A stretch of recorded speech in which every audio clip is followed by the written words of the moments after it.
This is Dr. Sachin Goswami and I welcome you on our YouTube classes Goswami Classes. दोस्तों आज मैं आपको John Dryden का famous heroic play जो कि एक ट्रेजेडी है वो पढ़ाने वाला हूँ जिसका नाम है ऑल फॉर लव। और ये जो ऑल फॉर लव है दोस्तों ये विलियम शेक्सपियर के प्ले जो विलियम शेक्सपियर की एक ट्रेजेडी है एंटोनी एंड क्लियोपेट्रा उसकी इमिटेशन उसका सीक्वल के रूप में इसको देखा जाता है ऑल फॉर लव को। और सबसे पहले आपको ये मालूम होना चाहिए कि ये जो ऑल फॉर लव है कि क्या इसका कोई दूसरा भी टाइटल है। तो ऑब्वियसली इसका दूसरा भी टाइटल है दोस्तों जिसका नाम है द वर्ल्ड वेल लॉस्ट।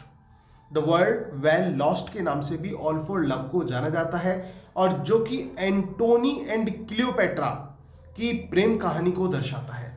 तो दोस्तों ये जो प्ले है ये 1677 में ये पब्लिश हुआ था और ये जो है मोस्ट परफॉर्मिंग प्ले के रूप में इसको जाना जाता है जो कि ब्लैंक वर्स के रूप में इसको लिखा गया था।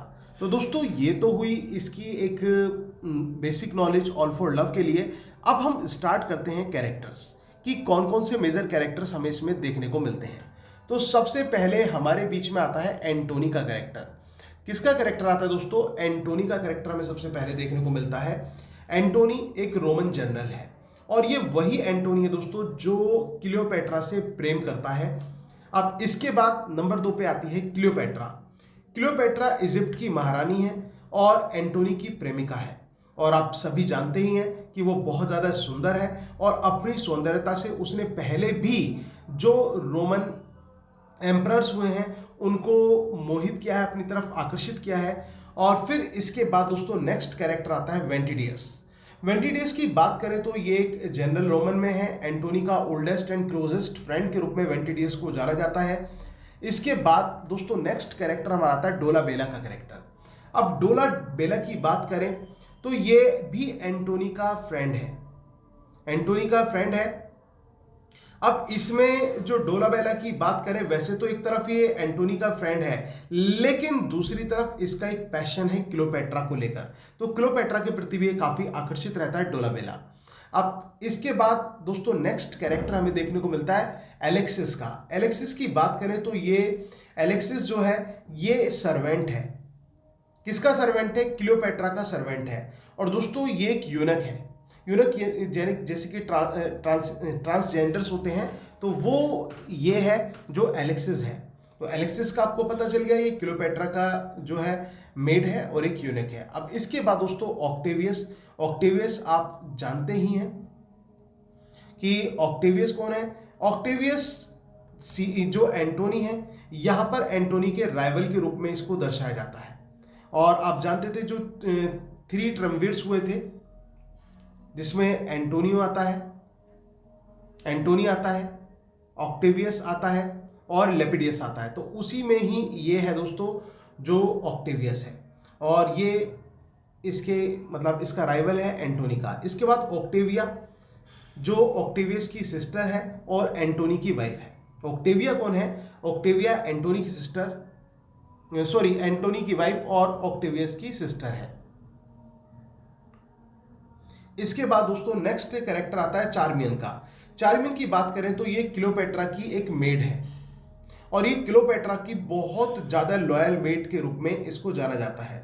और इसकी लॉयल्टी का पता हमें तब चलता है जब क्लियोपेट्रा की लास्ट में मृत्यु होती है तो ये खुद भी सुसाइड कमिट कर लेती है। तो ये क्लियर हुआ होगा दोस्तों। इसके बाद आता है सैरपियन का कैरेक्टर। सैरपियन एक प्रिस्ट है,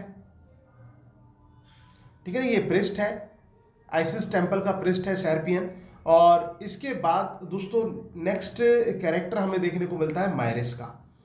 मायरिस की बात करें तो मायरिस जो है ये भी प्रिस्ट है। मायरिस कौन है? मायरिस भी प्रिस्ट है।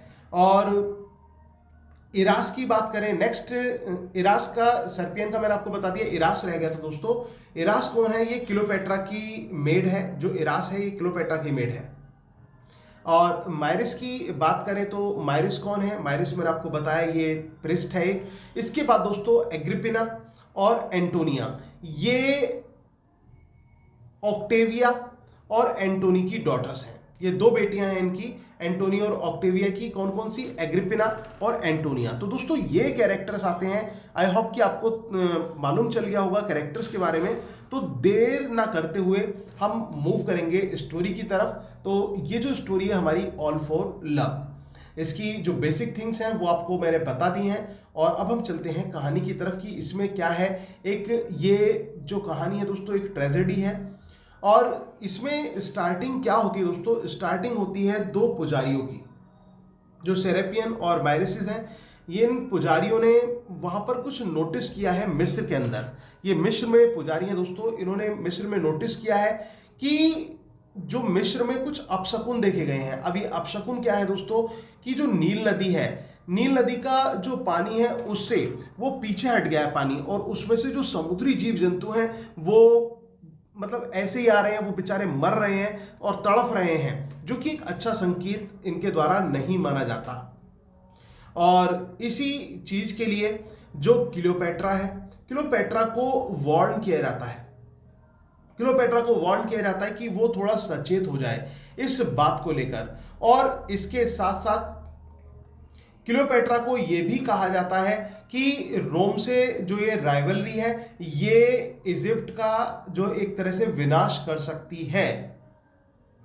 और इसके साथ साथ वो ये भी बताते हैं, वो उनसे ये कहते हैं कि अगर जो सब कुछ सही करना है, अगर जो सब कुछ सही करना है तो क्लियोपेट्रा को अब जो है एक तरह से होश में आना होगा, और जो प्रेम की जो अवस्था है क्लियोपेट्रा की उससे बाहर उसको निकालना होगा।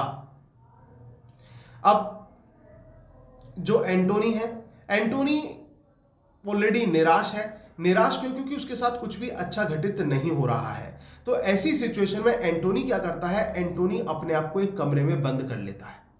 और उस समय उसका जो दोस्त होता है दोस्तों, जिसका नाम है वेंटिडियस, वेंटिडियस उसको थोड़ा सा मोटिवेट करता है और वो उसको ये बताता है कि सीरिया में एक सेना है, सीरिया में एक सेना है जो एंटोनी की मदद कर सकती है, और एंटोनी के वो बिल्कुल वफादार हैं।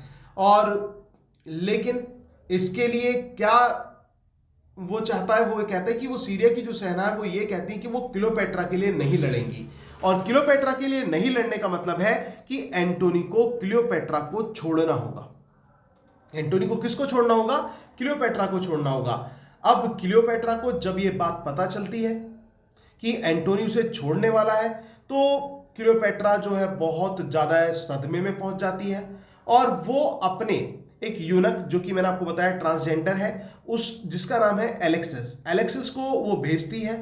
और एलेक्सिस को एंटोनी को इनविटेशन देने के लिए कहा जाता है कि क्लियोपेट्रा उससे आखिरी बार मिलना चाहती है, ताकि उसकी कलाई पर एक ब्रेसलेट वो लगा सके, एक ब्रेसलेट उसको पहनाना चाहती है। और इसके बाद जो वेंटिडियस है वो एंटोनी को समझाने की कोशिश करता है कि वो ऐसा ना करे, क्योंकि अगर जो वो ऐसा कर रहा है तो खुद अपनी कब्र खोद रहा है, और जो कि ये सही नहीं है। लेकिन एंटोनी कहाँ रोक पाता है क्लियोपेट्रा से मिलने के लिए खुद को? तो एंटोनी क्या करता है? वो क्लियोपेट्रा के पास चला जाता है, क्लियोपेट्रा के पास चला जाता है। और जब वो क्लियोपेट्रा के पास चला जाता है तो आपको पता ही है कि जब क्लियोपेट्रा के पास जाएगा तो वो खुद को उससे छोड़ नहीं पाता। उसमें कितना आकर्षण है उन दोनों का आपस में एक दूसरे के प्रति। तो उस समय वो क्लियोपेट्रा से वो ये कहता है कि वह जो है उसको कभी भी नहीं छोड़ सकता, चाहे उसे उसकी कोई भी कीमत क्यों ना चुकानी पड़े, वो उसको बिल्कुल भी नहीं छोड़ पाएगा। अब इसी बीच में एंटोनी का एक दोस्त है डोलाबेला, डोलाबेला भी वहां पर आता है। डोलाबेला के बारे में मैंने आपको बताया, क्लियोपेट्रा से प्यार करता है। और डोलाबेला के साथ ही वहां पर आती है एंटोनी की पत्नी ऑक्टेविया। और ऑक्टेविया यहां पर अपनी दोनों बेटी, जो ऑक्टेविया और एंटोनी की बेटियां हैं, एग्रिपिना और एंटोनिया, इनको भी लेकर वो वहां पर आई है। और ऑक्टेविया एंटोनी को ये कहती है कि वो उसकी पत्नी के रूप में पूर्ण रूप से वफादार है, और उसकी बेटियां भी उससे बहुत ज्यादा अटैच हैं, तो वो क्लियोपेट्रा का जो साथ है उसको छोड़ दे। वो इस तरह की रिक्वेस्ट उससे करती हैं। अब इसी बीच में जो उनकी बेटियां होती हैं, जो एंटोनी की बेटी होती हैं वो भी एंटोनी के पास जाती हैं और उससे गले से लगा लेती हैं। अब इसी बीच में जो एंटोनी है वो थोड़ा सा इमोशनल हो जाता है और क्लियोपेट्रा इस बात को लेकर बड़ी डिसअपॉइंटेड है कि कहीं एंटोनी का मूड जो है वो चेंज ना हो जाए। तो उस समय जो क्लियोपेट्रा है वो ऑक्टेविया को अपने पास बुलाती है और ऑक्टेविया और क्लियोपेट्रा में बात होती है और ऑक्टेविया जो है क्लियोपेट्रा पर एक आरोप लगाती है कि उसने उसके पति को छीन लिया है और इसके साथ साथ उसने जो एक पति का प्रेम होता है या फिर एक पिता का प्रेम होता है उसको भी उसके बच्चों से अलग कर दिया है। तो इस पर क्लियोपेट्रा ये कहती है कि तुम्हारे दुख से ज्यादा तो मेरा दुख है, क्योंकि तुम्हें तो अभी भी एक पत्नी का नाम मिला हुआ है लेकिन मेरी तो कोई इज्जत ही नहीं रही है, मेरा तो सब कुछ ही खो चुका है। और लेकिन बाद में जैसे कि मैंने आपको बताया थोड़ा सा इमोशनल एंटोनी हो जाता है और जब वो इमोशनल हो जाता है तो उस समय वो उसकी बात मान लेता है, यानी कि अपनी पत्नी की बात मान लेता है, ऑक्टेविया की बात मान लेता है और क्लियोपेट्रा का जो साथ है वो छोड़ने के लिए तैयार हो जाता है।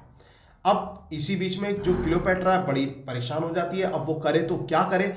इसी बीच में जो डोलाबेला है, डोलाबेला क्या करता है, डोलाबेला क्लियोपेट्रा से प्रेम करता है और डोलाबेला उससे कहता है कि वो एक काम करे, एंटोनी को थोड़ा सा जेलस करे प्रेम में। तो वो डोलाबेला क्या करता है, उसको मतलब टच करने की कोशिश करता है और वो इसके साथ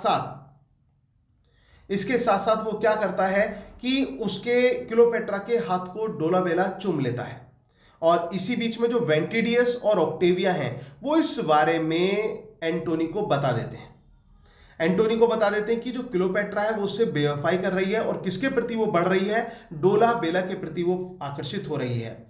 लेकिन जो एंटोनी बहुत ज्यादा गुस्से में होता है और उसको लगता है कि ऐसा कोई नहीं हो सकता जो उसकी जगह ले सके और वो क्लियोपेट्रा से बहुत ज्यादा प्यार करता है और क्लियोपेट्रा भी उससे उतना ही प्यार करती है। और लेकिन जब उसको ये बात पता चलती है तो उस समय वो डोलाबेला पर बहुत ज्यादा क्रोधित हो जाता है, फ्रस्ट्रेटेड हो जाता है और उसे वहां से मिस्र से निकाल देता है और इसके साथ साथ क्लियोपेट्रा को भी वहां से जाने के लिए कहता है। क्लियोपेट्रा इस पर उससे माफी मांगती है और वो उससे ये कहती कि वो उसके सिवाय किसी को पसंद नहीं करती और उसके सिवा वो किसी से प्रेम नहीं कर सकती है। लेकिन एंटोनी क्लियोपेट्रा से कहता है कि मैं नहीं चाहता कि अब हम एक दूसरे से मिलें, क्योंकि तुमने जो हरकत की है वो माफ करने लायक नहीं है। क्लियोपेट्रा अपने प्रेम की सफाई देती हुई प्रतीत होती है। और उधर जो ऑक्टेवियस है, ऑक्टेवियस पूरी तरह से लगा हुआ है जो मिस्र के लोग हैं, जो मिस्र की जो सेना है उनसे युद्ध करने के लिए। और एंटोनी इस चीज को ऑब्जर्व कर रहा है कि जो मिस्र की सेना है वो यील्ड कर चुके हैं, यानी कि उन्होंने सबमिशन कर दिया है, अपना आत्मसमर्पण कर चुके हैं किसके समक्ष, रोमन सेना के समक्ष, और वो रोम की सेना में मिल चुकी हैं। और उधर जो एंटोनी है, एंटोनी को ये क्लियर हो जाता है कि जो क्लियोपेट्रा है वो उससे प्रेम नहीं करती है और उसने उसका जो प्रेम है वो एक तरह से खो दिया है। अब इसी बीच में एलेक्सिस जो है, एलेक्सिस के द्वारा एक चाल चली जाती है। अब ये चाल क्या चली जाती है, एलेक्सिस के द्वारा जो एंटोनी है, एंटोनी को ये खबर दी जाती है कि क्लियोपेट्रा ने खुद को मार डाला है, क्लियोपेट्रा ने खुद को मार डाला है। और जब ये बात एंटोनी पर पहुंचती है, तो एंटोनी जो है वो ये सोचता है कि मेरा तो सब कुछ, मेरा नाम, मेरी पहचान, मेरा प्रेम, मेरा सब कुछ क्लियोपेट्रा में था और वो सब कुछ छूट चुका है। और उस समय वो ऑक्टेवियस से मतलब जो है कोई भी जंग अब जारी नहीं रखना चाहता और बल्कि वो अपनी जो क्लियोपेट्रा है उसके पास चला जाना चाहता है। तो वेंटिडियस जो एंटोनी का जो फ्रेंड होता है वो उससे ये कहता है कि वो उसको मार दे, वो उसको मार डाले। अब जब ये बात जो वेंटिडियस को पता चलती है तो वेंटिडियस क्या करता है, खंजर से खुद पे प्रहार कर लेता है और फिर एंटोनी क्या करता है, एंटोनी उसी स्वॉर्ड पर जो है वो गिर जाता है। और एंटोनी जो है जब वहां पर वो गिरता है तो उस समय एंटोनी की हालत बिल्कुल ऐसी हो रही होती है, मतलब खून बह रहा होता है और एलेक्सिस की जो चाल है उसके बारे में उसको पता चलता है, क्लियोपेट्रा को भी इस बारे में पता चलता है और क्लियोपेट्रा उसके पास जाती है और एंटोनी को बाहों में भर लेती है। और इसी बीच में जो एंटोनी है वो क्लियोपेट्रा की बाहों में अपना दम तोड़ देता है और क्लियोपेट्रा की बाहों में वो मर जाता है। और इसी बीच में जो क्लियोपेट्रा है वो क्या करती है, वो शाही वस्त्र पहनती है, शाही पोशाक पहनती है और एंटोनी के पास सिंहासन पर बैठ जाती है। उधर उसकी जो मेड है इरास है, चार्मियन है, वो एक जो पॉइजनस एस्प है उसको लेकर आती हैं और उसके द्वारा क्लियोपेट्रा को ढसवाया जाता है। यानी कि जो क्लियोपेट्रा को जहर के द्वारा क्लियोपेट्रा की जो है मृत्यु हो जाती है। अब जो क्लियोपेट्रा है दोस्तों मरने से पहले क्या डिक्लेयर करती है, जो क्लियोपेट्रा होती है दोस्तों वो मरने से पहले क्या डिक्लेयर करती है, वो ये कहती है उससे जो ऑक्टेवियस है कि तुम मुझे एंटोनी से अब कभी भी अलग नहीं कर पाओगे, क्योंकि मृत्यु के बाद वो दोनों एक साथ है और अब हमें एक दूसरे से कोई भी अलग नहीं कर सकता है। ये बात वो उसको बताती है। और ये भी क्वेश्चन इंपॉर्टेंट है दोस्तों, कैसे क्लियोपेट्रा की मृत्यु हुई, तो क्लियोपेट्रा ने किससे, इरास और चार्मियन से एक जहरीला छोटा सा जो सांप होता है वो मंगवाया था और उससे उसने उसको खुद को ढसवाया था। और इसी बीच में वो ये कहती कि मुझे अब एंटोनी के साथ मरने में उसकी पत्नी के रूप में सम्मान मिला है और मैं उसकी पत्नी के रूप में यहां पर उसके साथ मर रही हूं और अब मुझे कोई भी उससे अलग नहीं कर सकता है। और इसी के साथ साथ उसकी जो मेट्स हैं वो भी जब देखती हैं कि उनकी मालकिन जो है वो मर चुकी है तो वो भी अपना जो सुसाइड है वो कर लेती है, मतलब वो भी अपनी आत्महत्या कर लेती हैं। दोस्तों इसके बाद में लास्ट में क्या होता है, जो सेरपियन है जब वो उस कक्ष में जाता है और देखता है डेड बॉडीज को देखता है तो उस समय वो ये कहता है कि क्लियोपेट्रा और एंटोनी की जो जोड़ी है वो बहुत विशाल है और वे दोनों बहुत ही ज्यादा महान रूप में दिखाई पड़ते हैं। और इसके साथ साथ वो ये कहता है कि वो स्वर्ग में जो एक अच्छा जीवन, एक फ्री लाइफ और एक अच्छी जो लविंग लाइफ है वो व्यतीत कर पाएंगे। और दोस्तों इसी बात के साथ ये जो आपका प्ले है ऑल फॉर लव इसका एंड हो जाता है। उम्मीद है स्टोरी आपको समझ में आई होगी, कहानी अच्छी लगी हो तो प्लीज वीडियो को लाइक, शेयर और कमेंट करना ना भूलें। Thank you very much, yours doctor Sachin Goswami.